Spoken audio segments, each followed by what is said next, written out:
রাঙামাটির পাহাড়ে হরমোন প্রয়োগ করে আগাম আনারসের বাম্পার ফলন হয়েছে, কিন্তু ভালো দাম না পাওয়ায় হতাশ হয়ে পড়েছেন কৃষকরা। স্থানীয় বাজারে চাহিদা না থাকায় বিক্রি হচ্ছে না সুস্বাদু এই রসালো ফল, ফলে বাগানেই পচে নষ্ট হচ্ছে অনেক আনারস।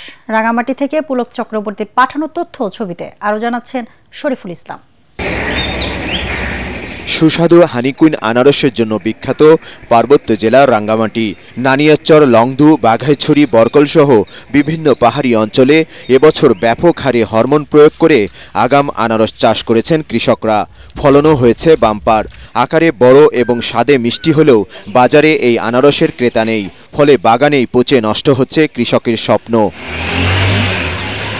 এখানের মানুষের জীবিকা হলো আনারস। এখন আনারসের চাষ করার পরে আমরা সময় মতন ঠিক মতন পয়সা পাওয়া যায়। সিন্ডিকেট আছে, তারপরে আবার শহরে নিয়ে গেলে তখন আর কি দাম বেশি পাওয়া যায় না। এখানে মানুষটা শহরের মানুষ চিনে না, জানে না। তবে ব্যবসায়ীদের দাবি, প্রচণ্ড শীত এবং প্রতিকূল আবহাওয়ার কারণে আনারসের বাজার মন্দা।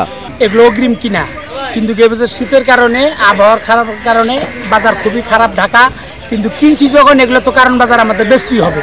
আমাদের প্রতিটা ব্যাপারীর অনেক টাকা করে লস। কৃষি বিভাগের তথ্য অনুযায়ী রাঙ্গামাটিতে প্রায় ৮,০০০ হেক্টর জমিতে চাষ হয়েছে আনারস। এবছর হরমোন প্রয়োগের মাধ্যমে ব্যাপক হারে আগাম আনারস উৎপাদন হয়েছে। পরিমাণ মতো হরমোন চাষ করা হয়, হরমোন দিয়ে চাষ করা হয়, তাহলে এটা আমাদের জন্য ক্ষতিকর নয়। তো যদি এটা আমরা সিজনে আমরা এই আনারসটা পাই, তাহলে এটা অনেক মিষ্টি হয়।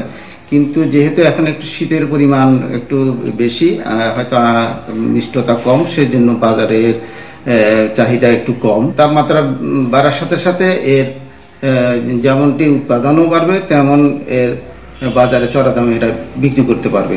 বাজার স্থিতিশীল রাখতে সরকারের কাছে সহায়তা চেয়েছেন কৃষকরা।